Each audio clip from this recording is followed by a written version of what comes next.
इसमें पुराने जमाने में पूरा बड़ा सा सोने का छत्र महादेव के ऊपर बना के रखा था।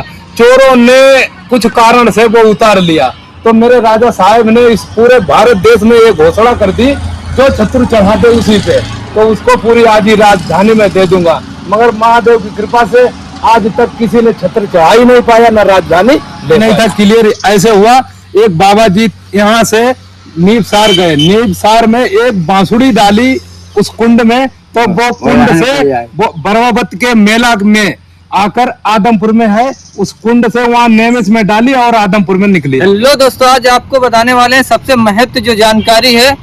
हरदोई जिला यूपी 30 में जो उत्तर प्रदेश में पड़ता है, और उसमें एक रहती थी रानी, जहाँ की रानी का मतलब इतना ज्यादा नाम और इतना फेमस है कि आप सोच नहीं सकते उन रानी के बारे में, क्योंकि उन्होंने ऐसी एक सुरंग बनवाई थी जो सीधे नेमिस कुंड से होकर और उनके एक कुंड में आती थी। जो उस कुंड में पानी था उसको नहा कर के वो एक मंदिर के अंदर पूजा करने जाती थी। और उनकी हम पहले बाग दिखाएंगे आपको, फिर उसके बाद हवेली, और फिर वो मंदिर, और उसके साथ वो कुंड भी हम आपको दिखाएंगे। स्टार्ट करते हैं हम उनके पहले हवेली से और उनके बाग से। ये जस्ट हमारे सामने ये उनकी हवेली रही, जिस हवेली में वो आती थी सिर्फ अपने मतलब बाग को देखने के लिए, और एक मंदिर है उसके पास एक कुंड है, उस मंदिर के अंदर पूजा करने के लिए वो यही जगह है। और उनकी जो प्रॉपर हवेली है वो हरपालपुर के पास एक गांव है छोटा सा, उसमें है। हम वो हवेली उनके अगले वीडियो में दिखाएंगे। आइए हम उनकी हवेली दिखाते हैं। अभी ये हैं कुछ सीढ़ियां, देख सकते हैं, जो पुराने जमाने में हजारों साल पुरानी है हवेली है। और अभी हम इसके अंदर चलेंगे क्योंकि इसमें पड़ा हुआ है ताला, हम कूद के चलेंगे, वो हम आपको दिखाते हैं। अभी दोस्तों हमने चारों तरफ घूम लिया है, पर अंदर जाने का कोई रास्ता नहीं है। सिर्फ जाने का रास्ता वही एक मुख्य गेट है, पर हम अंदर नहीं जा पाए हैं क्योंकि उस गेट में पड़ा हुआ है ताला। अगर ताला तोड़ के जाएंगे तो चोर घोषित होंगे, तो उससे कोई वजह नहीं है, नहीं जा पाए।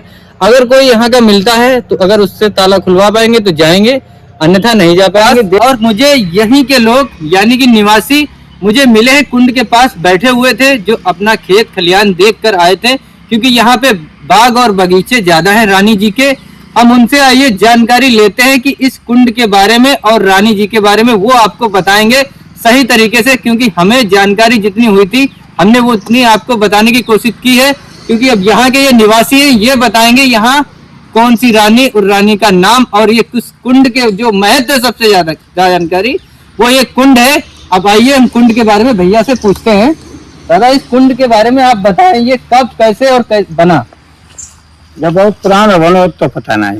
अच्छा, और भैया ये आप बताएं कि ये जो कुंड का पानी है ये कहाँ से, नैमिष धाम से जुड़ा हुआ है? ये नैमिष धाम से बाबा जी थे, ऐसे क्लियर भी नहीं था। क्लियर ऐसे हुआ, एक बाबा जी यहाँ से नीबसार गए, नीबसार में एक बांसुरी डाली उस कुंड में, तो वो कुंड से वो बरवावत के मेला में आकर आदमपुर में है, उस कुंड से वहाँ नेमिस में डाली और आदमपुर में निकली आके। अच्छा, इस गांव का नाम आदमपुर है यहाँ पे? जी। अच्छा, यहाँ पे मेला भी लगता है? जी।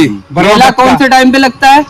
अब तो सरकार ने हटा दिया मेला। वैसे कौन से टाइम पे लगता था? नहीं, वैसे बताइए, माह जून में किससे? अभी 15 दिन अप्रैल। अच्छा, अप्रैल में मेला लगता था यहाँ पे।